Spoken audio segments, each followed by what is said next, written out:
Hey everyone, welcome. You've probably heard the phrase communication is key, right? Well, today we're diving deep into a topic that doesn't get nearly enough attention. The barriers that can turn that key into a rusty, broken mess. We're talking about those frustrating moments when our best intentions to connect and be understood get lost in translation, sometimes literally. Welcome to our deep dive into the barriers of effective communication. Because, let's be real, we all crave that feeling of truly connecting, of our thoughts and feelings being understood, right? But the path to that understanding isn't always smooth. Today, we'll explore the various obstacles that can hinder clear and effective communication. From the words we choose to the way our bodies speak volumes without us even realizing it, we're going on a journey to unpack the things that get in the way of truly being heard. Oh, look at that! A butterfly just flew by. Anyway, let's get back to our topic. Are you ready? Let's get started.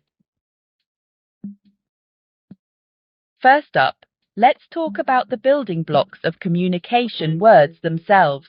Semantic barriers are all about how language can either build bridges or become giant walls between us. Ever tried explaining a complex idea using technical jargon to someone unfamiliar with that field? It's like speaking two different languages, right? Even within the same language, the words we choose can hold different meanings to different people. Think about it. Slang, regional dialects, even just our individual life experiences can shape how we interpret even the simplest phrases. And let's not forget the infamous double meanings. A word as simple as bat can conjure images of a nocturnal creature or a piece of sporting equipment. Context is everything, folks. This is why being mindful of our audience is so crucial. It's not just about getting our point across, but doing it in a way that resonates with the person on the receiving end. So, next time you find yourself reaching for that obscure industry term, take a moment to consider your audience. Can you explain it in a more relatable way? A little effort in bridging the semantic gap can go a long way in building understanding. Now, let's venture into the fascinating world of the mind. Because, as we all know, communication isn't just about the words we say, it's about how we feel and think in that moment. Psychological barriers are all about those internal filters that can color how we send and receive messages. Ever tried having a serious conversation when you're stressed or upset? Our emotional state can be a major roadblock to clear communication. When we're feeling overwhelmed, we might miss important cues, misinterpret words, or struggle to express ourselves clearly. And it's not just about big emotions either. Our biases, prejudices, and even our past experiences can sneakily shape how we perceive what's being said. It's like wearing a pair of tinted glasses that distort our view without us even realizing it. The good news is, by becoming aware of these internal filters, we can start to challenge and manage them more effectively. Remember, active listening is key. It's about truly focusing on the speaker, trying to understand their perspective, and putting aside our own biases, at least for a moment. It takes practice, but the payoff is huge. Deeper connections and more meaningful conversations. Okay, let's talk about the structures we operate within because, yes, even organizations have a language of their own.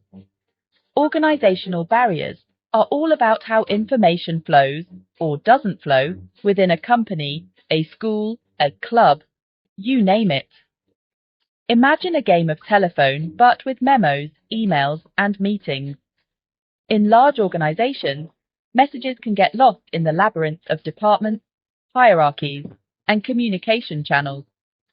It's like that message is on an epic quest, facing perilous obstacles at every turn. And then there's the dreaded grapevine. We've all been there, right? That informal network of whispers and rumors that can spread misinformation faster than you can say, "Did you hear?" The key here is transparency. Open, clear, and consistent communication from the top down and across different levels is crucial. And let's not forget about feedback.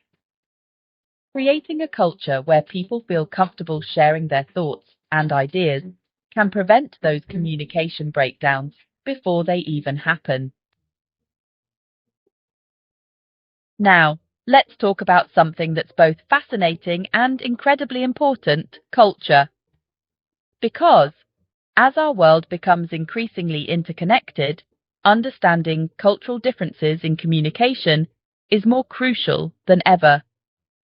Cultural barriers are about those beautiful differences in values, beliefs, customs, and social norms that can sometimes lead to misunderstandings.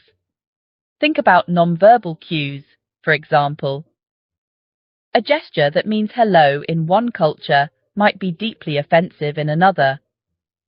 Even humour, which can be such a powerful tool for connection, can be tricky to navigate across cultures.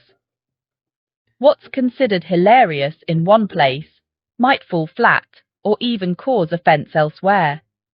The key here is cultural sensitivity and a willingness to learn. Before you travel to a new country or interact with someone from a different background, do a little research.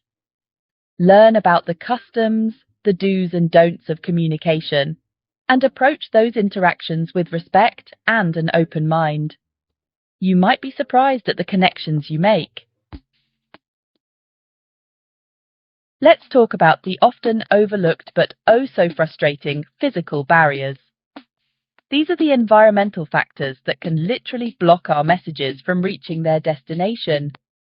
Imagine trying to have a heart-to-heart conversation in a crowded, noisy room, or battling a spotty internet connection during an important video call.